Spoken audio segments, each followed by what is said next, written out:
Friends, today we are to discuss one of the most important parts of the lesson, learning, which is very important for all categories of students, particularly for the students who are continuing their education in undergraduate level. For the students who are continuing education in postgraduate level, B.Ed level, M.Ed level, D.L.Ed students, teacher trainees of B.Ed, and this lesson has special importance for all the participant friends who are to appear at TET examination. Particularly maybe TET examination of higher secondary level or high school level may be controlled by State Department or by the center means state TET as well as the students of central TET are to study this sector. So I would like to advise you to see all the videos, all the classes, so that you can get all important information which are necessary for all categories of students. Friends, we discussed in the last class about the characteristics of learning. At the same time, we discussed and completed our discussion, particularly the importance of motivation in learning. And today we are to discuss one of the most important parts concerning to the role of motivation in learning and the specification of these parties, procedures or mechanisms, techniques for motivating the learners for learning. And means the procedures or mechanisms, techniques for motivating the learners. And that's for the second part of today's class is learning and maturation, how these are interlinked. Thenceforth we are to start our discussion concerning to the methods of learning and the initial part of trial and error method, which is being provided by Edward Lee Thorndike, we are to discuss. So friends, try to pay total attention so that you can have clear concept relating to all the segments of the lesson, and you are to study the other classes so that definition part relating to this chapter or unit learning becomes so much clear to you all, and you can understand this specialities or the characteristics of learning so much well, and by doing so you can make your concept concerning to learning very clear. Let us begin today's class, friends. This is, you see, praise and blame is one of the important mechanisms for motivating the learners towards the learning situation or context. So praise and blame is one of the most important, you see, procedures or mechanisms, or this is one of the most important techniques for drawing the motivation of the learners towards the learning situation or learning context or contents. Praise is a healthy technique to draw motivation for personality development, and in the process of personality development, learning has special importance. Praise encourages motivation, friends. On the other hand, blame discourages motivation. For the development of good behavior, praise is a good device or technique which is basically followed by most of the teachers, and it is to be followed in the classroom situation. Likewise, for the elimination of bad behavior, blame is one of the best measures. Means we have to blame so that students can get the chance to develop unexpected behavioral pattern in their personality. Friends, teaching has utmost importance in the process of formation of behavior, and behavior is one of the most important segments of human personality. And in the learning situation, by following the technique or procedure or skill in a sense of praise and blame, we can encourage students for the formation of expected behavior, and we can discourage the learners for the elimination of the unexpected form or forms of behavior. Then the second one is most important procedure, or this is the technique or in a sense skill for the development of motivation in the learner, so that learners get the chance to learn so much well. Friends, without motivation, learning is not possible. We discussed in our last class. So reward and punishment is another most important procedures, or in other sense techniques, or in other terms skills. Reward encourages motivation and punishment discourages it. To help to develop good and accurate expected behaviors, students may be rewarded, and to help to eliminate bad or unexpected behaviors, learners may be punished or discouraged. So friends, it is up to the teacher or teachers in which situation he or she is to apply this most important procedure or technique or skill for growing the motivation of the students or learners. Competition may also be one of the motivational devices in the field of education, but it should be healthy. So friends, it's our duty of all the teachers to create healthy competition situation in the classroom situation. And psychology always says that the most important role which is to be played by the teacher in the classroom situation is to create conducive environment of learning. Once the teacher gets successful in creating conducive or very encouraging situation of learning in the classroom situation, students learn themselves because they do have originally learning capabilities, and they do have expectations for making them well known in their society or in the society where they are living. They are much concerned concerning to their own future.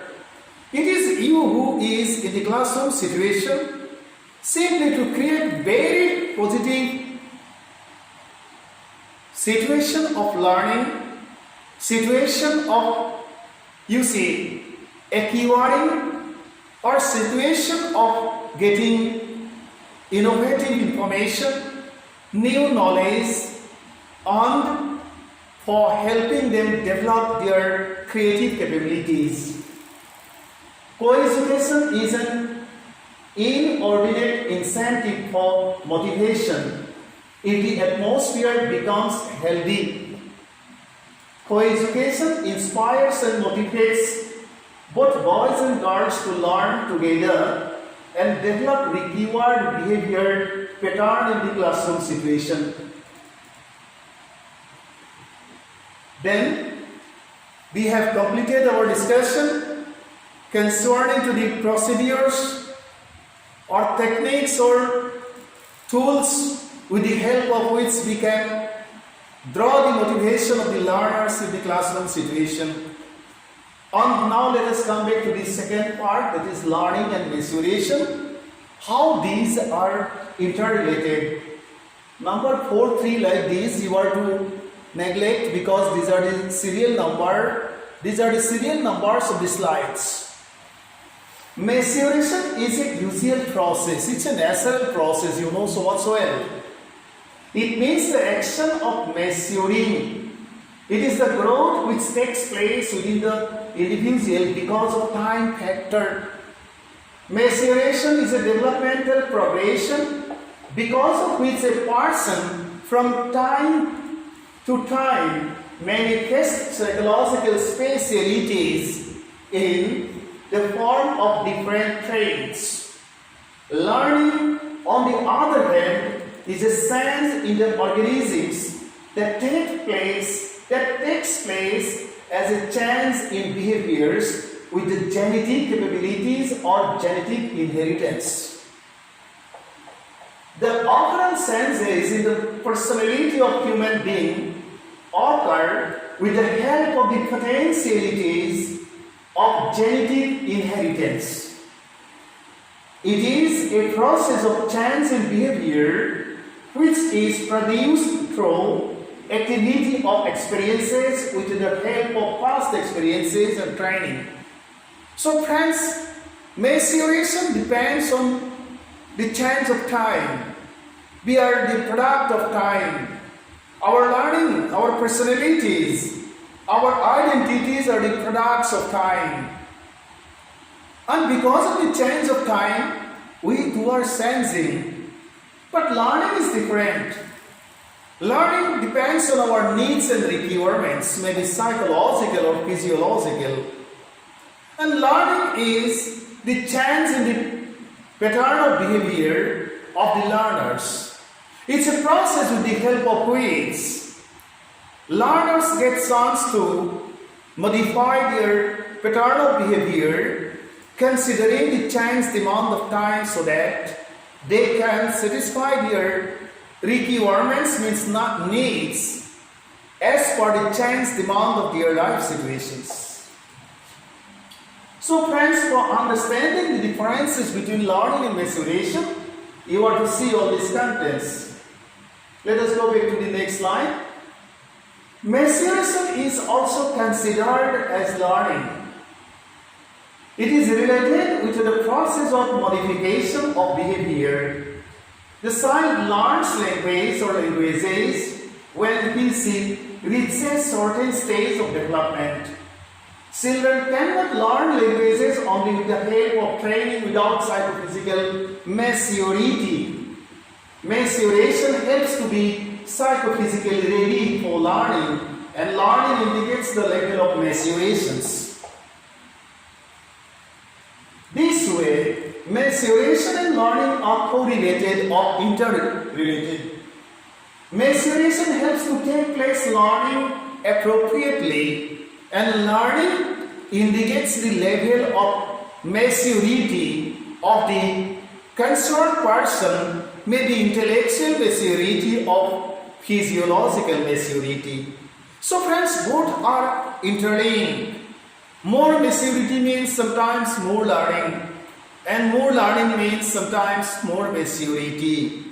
So friends, for the sophistication of the traits of our personality, we are to continue the process of learning, considering the changed demand of time and observing the total situation or total conditions of the social order where we are living in. At the same time, we are to consider as well as observe the whole social aspects, how things are changing, and we are to make ourselves ready to become fit to cope with such changes with the help of the process of learning. And that's why learning is a never-ending process, and it depends on the psychophysical maturity of every learner. Difference between maturation and learning we have to understand.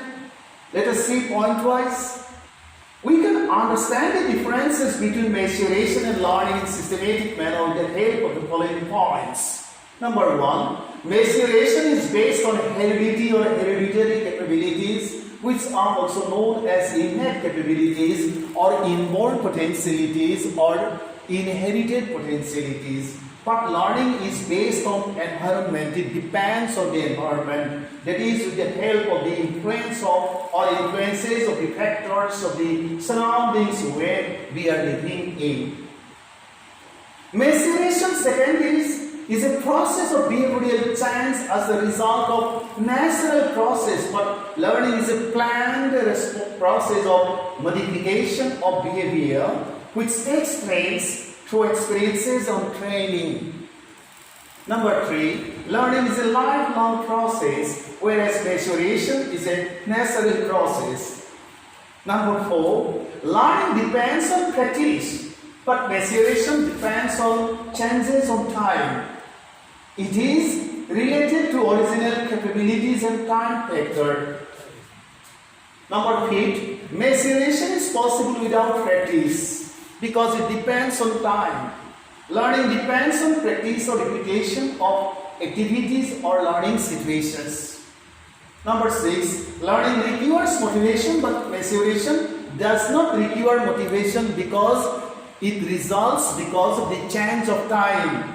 And time on the world do not stand still, do not remain static. It takes place naturally. Maturation and learning are interrelated. Maturation influences learning, and learning capabilities manifest the level of maturation. Now let us come back to the methods of learning, which is one of the most important parts of the whole unit.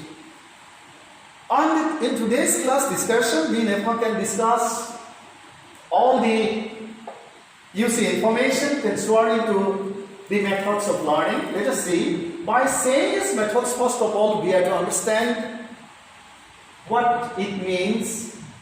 By saying these methods of learning, we mean about the approaches or systems or means or devices followed or accepted by the learners, or we do follow.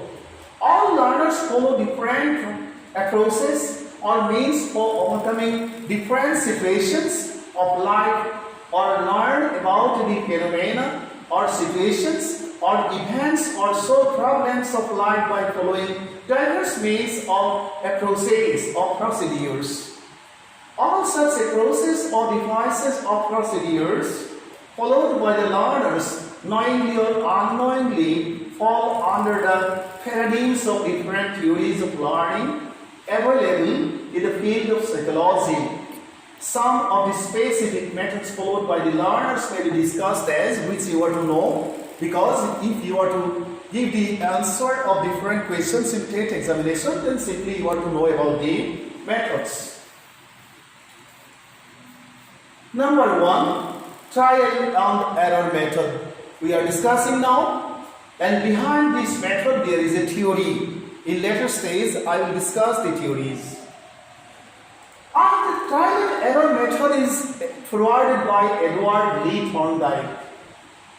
And he was or is a famous US psychologist and the formulator of the theory of connectionism, forwarded the trial and error method of learning. Means it may be asked, who is linked with the trial and error method of learning? Then you are to mention the name of Edward Lee Thorndike. Then what theory Edward Lee Thorndike developed? Then you are to write about the theory of connectionism or the connectionist theory of learning. If it is asked to write about with which theory of learning the trial and error method has link, then you are to mention about the theory of connectionism or the connectionist theory of learning, and or in other terms the theory which is being provided by Lee Thorndike, that is the theory of connectionism. Learning process of human and animal according to this method, means trial and error method, depends to a large extent on trial and error. Animals mostly learn with the help of the method of trial and error. Human beings also learn most of the simple motor skills with the help of this method. See, The simple motor skills we learn with the help of the method of trial and error. But the very serious, unscientific as well as research-related things we never can learn with the help of the method of trial and error. Simply you are to know, simple motor skills we can learn with the help of the method of trial and error. Means learning to ride a motorcycle, learning to ride a car, learning to ride or operate the computer, learning to handle the WhatsApp, learning to handle the YouTube. All these depend on trial and error method of learning. Then see, this method explains that, means trial and error method explains that in the initial trial, at time of solution of a problem or facing a situation, event, phenomenon, there are large numbers of errors. But as trials are repeated, the numbers of errors are gradually reduced. Finally, there is no error and the results are success. Results are success or result is success, which is the goal of learning. Activities like swimming, dancing, riding a bicycle, learning the art of typing, either in typewriter or in computer keyboard, etc., needs number of trials to achieve the goal. Friends, the main contents of the trial and error method of learning is this, that when we start to, solve a problem at the basic level or ground level, we commit mistakes, and the number of mistakes in the ground level are more. But when we increase the number of trials, the errors or mistakes decrease, and in the final stage, once we continue the process, we become successful. So friends, the basic or the gist or the central theme of this method is, repetition. Practice makes man perfect. Practice makes man perfect. And for more perfection, there is the demand of more practices. So more practice means less error, means we reduce number of errors with the help of practice, and finally we become successful. So friends, success never can easily be achieved. For achieving the target of learning, we have to try and try. More trial means less errors. In the final stage, we become successful in solving the problem which we do basically face. Trial and error method is not limited to this development of motor skills only, though we in the earlier slide have explained that with the help of the trial and error method, motor skills means motor activities are being performed so much well. But here it is said that with the motor skills, it is effective in reading, writing, and activities like calculation and memorization of learning events. Also, we can complete or accomplish with the help of the trial and error method of learning. The trial and error method of learning is applicable in motor learning and problem solving activities of our day-to-day life. So friends, leaving the other serious learning phenomena or situations, in general learning situation or situations, the trial and error method is applicable, and we basically do so. This is Edward Lee Thorndike, the famous US psychologist who developed the theory of connectionism or the connectionist theory of learning, with which the trial and error method has close association. See the portrait, and this is the reference number. Say, who is Edward Lee Thorndike? You should better know about him. He was born on August 31st, 1874 and died on August 9, 1949. He was an American psychologist who spent nearly his entire career at Research College, Columbia University. A review of General Psychology survey published in 2002 ranked Thorndike, as the ninth most cited psychologist of the 20th century. See, who is Edward Lee Thorndike and what he did, what was his profession, and you see this is his position. Now see, this is the trial and for understanding, you see, or for the representation of the idea of trial and error, this is the puzzle box which particularly Lee Thorndike used in his laboratory for the development of the theory of connectionism or the connectionist theory of learning. And for this theory, you see SR connection, the result of SR connection is learning. Means stimulus, S means, R means response. If there is a stimulus, there is the response, and the response itself is behavior, and behavior itself is nothing but in simple language it is learning. Now this is the puzzle box, I shouldn't discuss much more, you will see yourself. Now see, this is the last slide of this class.